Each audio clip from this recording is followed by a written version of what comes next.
Hello प्यारे साथियों, कैसे हो आप सब। स्वागत है आपका अपने चैनल एजुकेट्स मैथमेटिक्स क्लास 9। और उसमें हम लोग क्लास 9 एनसीईआरटी मैथ्स का जो अध्याय 2 बहुपद है उसको सॉल्व कर रहे हैं। और इस बहुपद अध्याय की जो प्रश्नावली 2.2 पर हम लोग आ चुके हैं। और इस 2.2 प्रश्नावली के जो पहले 3 प्रश्न 1, 2, 3 हम लोगों ने पिछले वीडियोज में सॉल्व किया था, उसका लिंक आपको हमारे इस वीडियो के डिस्क्रिप्शन में मिल जाएगा। अगर आप हमारे चैनल पर पहली बार हैं, वीडियो अगर आपको हमारा पसंद आ रहा हो, मेहनत आपको पसंद आ रही हो, हमारा काम आपको पसंद आ रहा हो, तो भाई चैनल को सब्सक्राइब करना, वीडियो को लाइक करना और प्ले लिस्ट में जा करके उनको देख सकते हैं। वो आपको इस वीडियो के डिस्क्रिप्शन में मिल जाएगी, आप वहां से जा करके देख सकते हैं। और आप चैनल की प्ले लिस्ट में भी जा करके देख सकते हैं। और आज के इस वीडियो में जो हमारा चौथा प्रश्न है उसके सभी भागों को हम लोग हल करेंगे। और जो आपका क्या कह रहा है, निम्नलिखित स्थितियों में से प्रत्येक स्थिति में बहुपद का शून्यक आपको ज्ञात करना है। तो शून्यक का मतलब क्या बताया गया, वो मान किसका, चर का वह मान जो दिए गए बहुपद को शून्य कर दे। शून्य का, शून्य और का माने कर दे, यानी कि वह मान जो बहुपद को शून्य कर देगा वो उसका शून्यक कहलाएगा। तो उसके लिए हम लोग क्या करें, शून्यक हमको ज्ञात करना है। तो ज्ञात करने के लिए जो हमारा जो px है उस px को क्या करना पड़ेगा, 0 के बराबर कर देंगे। यहाँ पे px बराबर 0 कर दीजिए। तो जैसे ही आप इस px को 0 के बराबर करेंगे आपको एक रैखिक समीकरण प्राप्त हो जाएगा। जितने भी आपको यहाँ पे सवाल दिए गए हैं सभी आपके रैखिक बहुपद दिए गए हैं। और जैसे ही आप रैखिक बहुपद को 0 के बराबर करते हैं आपको एक रैखिक समीकरण बन जाएगा। और समीकरण को हल करना हम लोग क्लास 6, 7 और 8 से सीखते हुए चले आ रहे हैं। तो चलिए सबसे पहले देखिए आपका जो फर्स्ट भाग है वो क्या कह रहा है, x धन 5 ये तो कह रहा है। तो यहाँ पे देखिए आप क्या करिए, px बराबर 0 कर दीजिए। तो यानी कि x धन 5 बराबर क्या हो जाएगा, 0। ये आपका एक रैखिक समीकरण बन गया। जो हमें चर x का मान ज्ञात करना है उसके साथ जो भी आपके संख्यात्मक मान है सभी को हटाना होता है। तो यहाँ से x बराबर क्या आ जाएगा, -5 आ जाएगा। और देखिए जो हमारा बहुपद है उसका एक शून्य -5 और आपका पहला भाग हल हो जाता है। ऐसे ही आपको सभी भागों को हल करना है। तो चलिए बिना किसी देर के इनको नोट करते हैं और हल करते हैं। तो हम लोगों ने जो चौथे प्रश्न का पहला भाग नोट किया, px बराबर x धन 5, जैसा कि आपको बताया गया था कि जब भी आपको शून्य ज्ञात करना है तो हमारे px को 0 के बराबर कर देंगे। यहाँ पे लिख देंगे कि अब px बराबर 0 कर दीजिए। px का मान x धन 5 रख दीजिए और वो बराबर 0। ये आपका एक रैखिक समीकरण प्राप्त हो गया। और यहाँ से आप 0 - 5 हो जाएगा। इस 5 को धन है, लेफ्ट से राइट जाएगा, माइनस हो जाएगा। और यहाँ से आपका जो x का मान आएगा वो -5 आएगा। और यहाँ से जो हमारा px है उसका शून्य -5 होगा। पहला भाग आपका हल हो गया। ऐसे ही आपका देखिए जो दूसरा भाग है उस पे आ जाइए। दूसरे भाग में कह रहा है px बराबर x -5। तो हम लोग दूसरे भाग को नोट करते हैं और फिर हल। दूसरा भाग आपका px बराबर x -5 है। अब हमें क्या करना है, उसमें भी आपको यही करना है कि अब px बराबर 0 करना पड़ेगा, क्योंकि हमें इसका शून्य ज्ञात करना है। शून्य का मतलब उसका शून्य एक क्या है जो शून्य कर दे। तो उसके लिए आप px का मान x -5 रखिए और बराबर 0। ये आपका एक रैखिक समीकरण बन गया, बिल्कुल फर्स्ट के जैसा है। x बराबर 0 धन 5, जो माइनस का था लेफ्ट से राइट गया तो प्लस का हो जाएगा, x बराबर 5। और दूसरा भाग भी हम लोगों ने हल कर लिया। बहुत ही आसान सा है, रैखिक समीकरणों को जैसे आप हल करते चले आ रहे हैं क्लास 6, 7 और 8 से, वही नियम लगाते हुए आप हल करेंगे, ये बात ध्यान रखनी है। और दूसरे के बाद अब आप आ जाओ तीसरे वाले प्रश्न पर। तीसरा प्रश्न आपका क्या है, px बराबर 2x धन 5। चलिए नोट करते हुए अब हम लोग हल करते हैं। px बराबर 2x धन 5। अब उसमें भी आपको क्या करना है, शून्य ज्ञात करना है। अब यहाँ पे px बराबर क्या होगा, 0।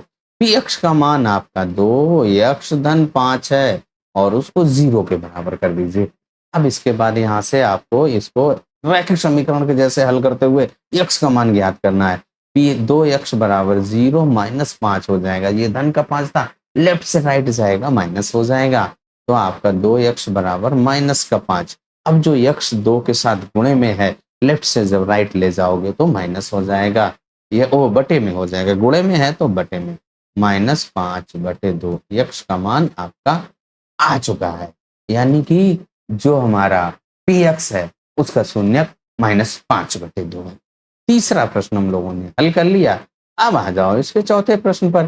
तीसरा और चौथा भी बिल्कुल एक जैसे हैं। चौथा भाग आपका क्या है, px बराबर 3x - 2। चलिए नोट करो भैया, पहले px बराबर 3x - 2 हम लोगों ने नोट कर लिया है। अब इसको हल भी कर लिया जाए, तो उसके लिए आप क्या करेंगे, px को 0 के बराबर करेंगे, तो यहाँ पे क्या हो जाएगा, px बराबर 0 और px का मान 3x - 2 और बराबर 0। ये आपका एक रैखिक समीकरण प्राप्त हो चुका है, और उस समीकरणों को 6th 7th और 8th में जैसे आपने हल किया है वही नियम यहाँ पे लगाएंगे। तो यहाँ पे क्या हो जाएगा, 3x बराबर 0 धन का 2, जो ये -2 है, लेफ्ट से जब आप इसको राइट ले जाओगे तो प्लस हो जाता है। तो यहाँ से आपका 3x बराबर 2, x बराबर क्या हो जाएगा, 2/3, क्योंकि x हमारा क्या था, गुणे में था, और जब लेफ्ट से राइट आएगा तो बटे में हो जाता है, यानी भाग में हो जाता है। चौथा भी हम लोगों का हल हो गया। पांचवा और छठा दोनों एक जैसे हैं, तो सबसे पहले पांचवा प्रश्न नोट किया जाए और फिर हल किया जाए। पांचवा प्रश्न आपका क्या कह रहा है, px बराबर 3x है। जैसा कि आपको दूसरे और तीसरे प्रश्न में हमने बताया था कि हर प्रश्न में जब आपको कई सारे भाग हो तो उनमें कोई ना कोई एक ऐसा प्रश्न जरूर होता है जो बहुत ही आसान सा होता है, और उनमें से आपका ये पांचवा भाग है। तीसरे में भी पांचवा भाग था, यहाँ पे भी पांचवा ही भाग है। तो चलिए यहाँ पे बस सिंपल सा px बराबर 0 कर देना है। px बराबर 0, px का मान आपका 3x बराबर 0, और यहाँ पे x बराबर क्या हो जाएगा, 0/3। 3 गुणे में था तो बटे में, और जब 0/समथिंग 0 होता है तो यहाँ पे क्या हो जाएगा, x बराबर 0। हल हो गया आपका। और जो छठा भाग है उसमें भी आ जाओ। छठा भाग भी आपका यहाँ पे px बराबर ax है, और यहाँ पे कह रहा है a does not equal to 0। a does not equal to 0 इसका मतलब आपको बता दिया जाए। इसका मतलब क्या होता है कि a आपका 0 नहीं है, कुछ भी हो सकता है। 1 हो सकता है, 2 हो सकता है, 3 4 5 6 7 8 9 100 1000 2000 लाख, कुछ भी हो सकता है। अगर आप थोड़ी देर के लिए अगर a बराबर 0 कर दो तो यहाँ पे क्या हो जाएगा, 0 गुणे x, यही तो होगा, a x है ना, तो 0 गुणे समथिंग बराबर 0 हो गया। जब x ही गायब हो गया तो हम किस चर का शून्य ज्ञात करेंगे, ये तो बताओ, किस चर का मान ज्ञात करेंगे। तो इसीलिए यहाँ पे a आपका 0 नहीं होगा, बाकी कुछ भी हो सकता है। तो बस वही यहाँ पे भी आपको px बराबर 0 कर देना है, तो ax बराबर क्या हो गया, 0। और इसका क्या मान आएगा, आप जरा कमेंट करिए, बताइए क्या होगा भैया।